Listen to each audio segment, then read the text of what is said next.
शंबुक, हम जानते हैं तुम इतिहास पुरुष नहीं हो, वरना कोई लिख देता तुम्हें भी पूर्व जन्म का ब्राह्मण, स्वर्ग की कामना से राम के हाथों मृत्यु का याचक। लेकिन शंबुक, तुम इतिहास का सच हो, राजतंत्रों में जन्मती असंख्य दलित चेतनाओं का प्रतीक, व्यवस्था और मानव के संघर्ष का बिंब। शंबुक, तुम हिंदुत्व के ज्ञात इतिहास के किसी भी काल का सच हो सकते हो।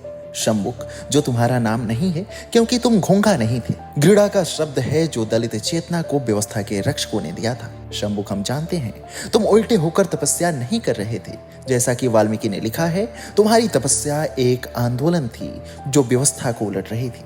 शंबुक, हम जानते हैं तुम्हें सदैव स्वर्ग जाने की कामना नहीं थी, जैसा कि वाल्मीकि ने लिखा है, तुम अभिव्यक्ति दे रहे थे राज्याश्रित अध्यात्म में उपेक्षित देह के यथार्थ को।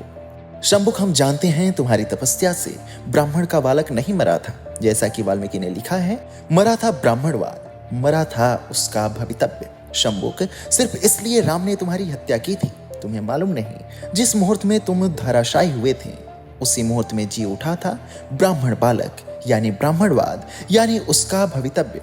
शंबुक, तुम्हें मालूम नहीं तुम्हारे बत पर देवताओं ने पुष्प वर्षा की थी, कहा था बहुत ठीक, क्योंकि तुम्हारी हत्या दलित चेतना की हत्या थी, स्वतंत्रता, समानता और न्यायबोध की हत्या थी। किंतु शंबुक, तुम आज भी सच हो, आज भी दे रहे हो शहादत सामाजिक परिवर्तन के यज्ञ में। उत्तर प्रदेश के रामपुर में जन्मे कमल भारती दलित चेतना के सबसे प्रमुख चेहरों में से एक हैं।